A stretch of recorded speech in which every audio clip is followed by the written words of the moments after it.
quem leva a proibição a termo internacional é o Brasil, é a medicina brasileira, é o Rodrigues Doria, né? Responsável por levar essa discussão a nível internacional, quando nos Estados Unidos o principal problema ainda era a cocaína e o ópio. Então, por quê? Porque, obviamente, o uso do pito do pango, do fumo de Angola, né, estava diretamente associado às populações negras, que deveriam ser eliminadas do Brasil após o fim da escravidão, né? E, não, claro, não fizeram assim, mas fizeram pior, fizeram justamente a invisibilização dessa cultura e dessa população em quase todas as cidades brasileiras. Mesmo cidades, né, de maioria negra, cuja memória só muito recentemente, com muita luta, que se mantém, né? O que dirá da região sul do Brasil, em que se oculta qualquer tipo de traço histórico daqueles que o formaram? Populações indígenas, populações negras, populações caboclas, sertanejas. Então, aqui essa imagem é uma imagem muito interessante, vai ter uma descrição, dá para fazer uma análise, né, nas nossas aulas, nós trazemos uma série de materiais para fazer uma coisa prática, para a gente entender, dá para fazer uma análise aqui profunda da imagem, né? Eu não quero perder esse tempo, mas eu gosto dessa imagem, porque pega um senhor nordestino, cansado do trabalho de campo, da lida, né? E já, obviamente, coloca-se todas as condições de mazelas sociais desse ser humano fosse atrelada justamente a essa planta, que provavelmente, se fosse usada por ele, como sugere a reportagem, seria o seu momento, talvez, de alívio e de satisfação diante de tamanha canga e sofrimento típico que o povo brasileiro sofreu ao longo do tempo. Esse farrapo humano, esse nordestino que outrora foi forte, agora olhos injetados, expressão trágica, este homem se arrasta tristemente pelas ruas da sua cidadezinha. Quase não fala, não trabalha, não tem coragem para nada. Apenas o vício movimento. Ele deploravelmente se enterra nos cigarros de maconha. O Brasil proibiu maconha muito antes do resto, né? O Rio de Janeiro tem a lei do Pito do Pango, né, de 1830, que já começa esse processo antes, né, de maneira pioneira no mundo. Aqui eu trouxe outros exemplos, né, dessa mesma reportagem, mas tem várias reportagens ao longo do tempo, né, ao longo da história brasileira, que vão demonizar a cannabis, né? Hoje, a cannabis é a planta mais apreendida ainda, a planta mais responsável por prisões de mulheres, de homens, tá certo?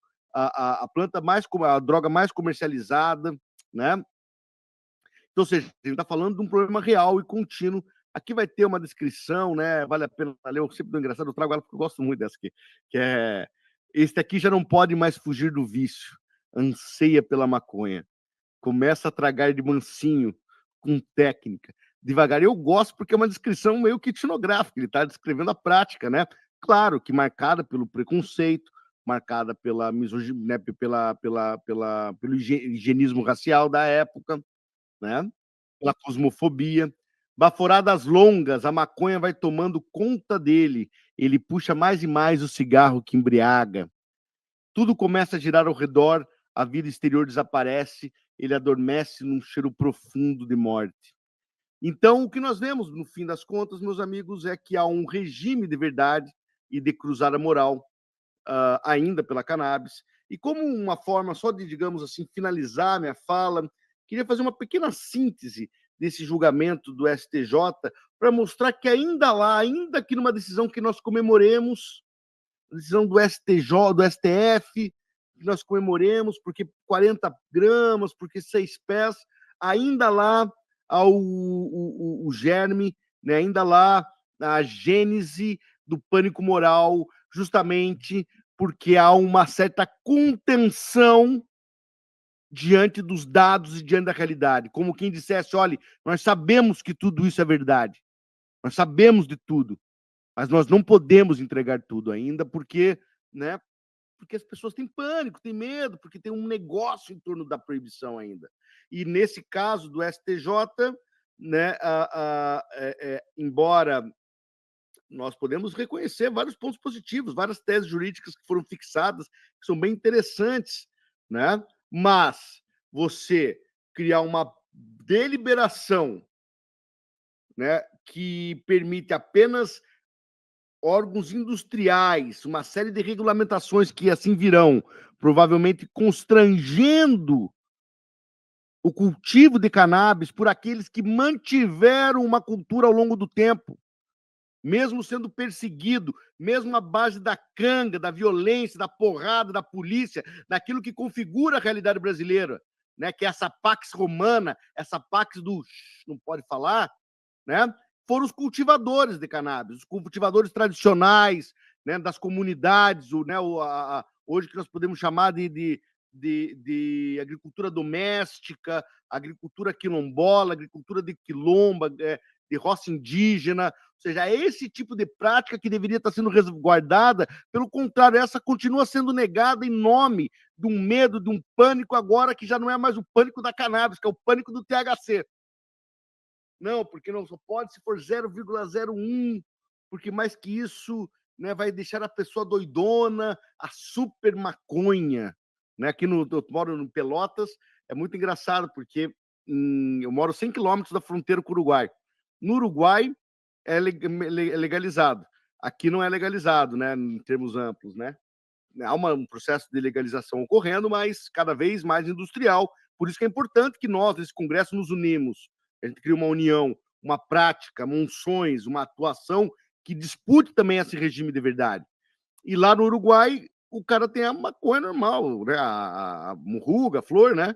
Se ele pegar e atravessar a fronteira com essa flor, ele não só é preso, como vai prender e vai sair no jornal assim: pego um jovem com a super maconha, com a maconha, né, né, às vezes alguns colocam que não é nem super maconha, que é o skunk, como se fosse diferente da maconha, sendo que skunk é só um nome para cepas, para variações, né, quer dizer.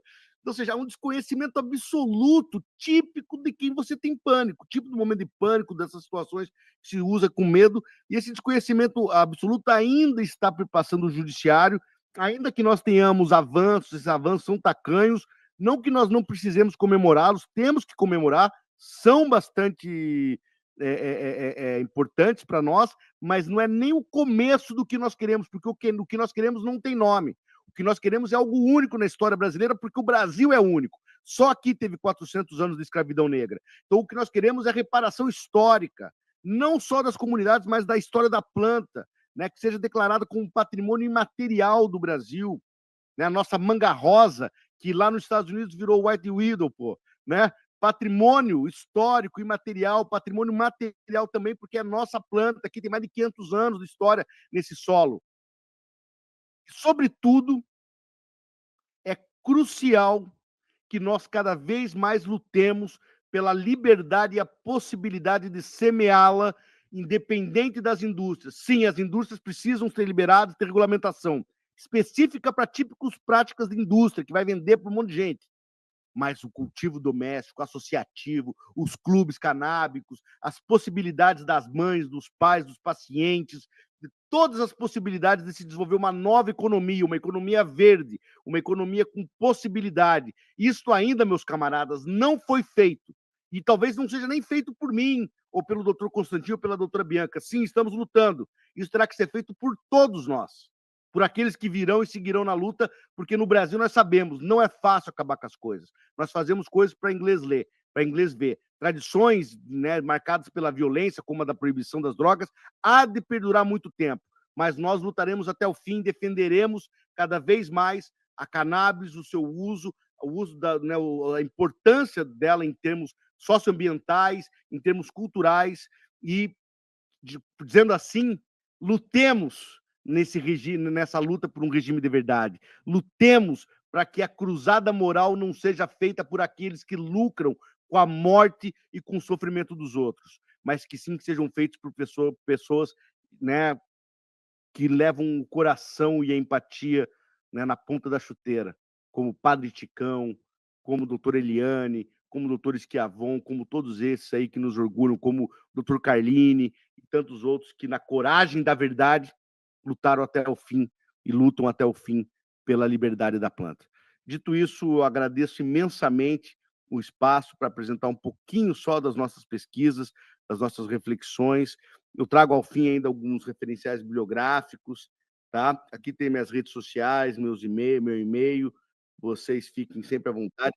Aqui o pessoal da Abracan também, meu forte abraço, né? Os cultivadores merecem o nosso respeito absoluto, porque se não tivesse pessoa para cultivar, ninguém ia saber o que era maconha medicinal, e se não fosse esses heróis da resistência cultivando na década de 50, 60, 40, década de 30, década de 90, não ia ter para ninguém.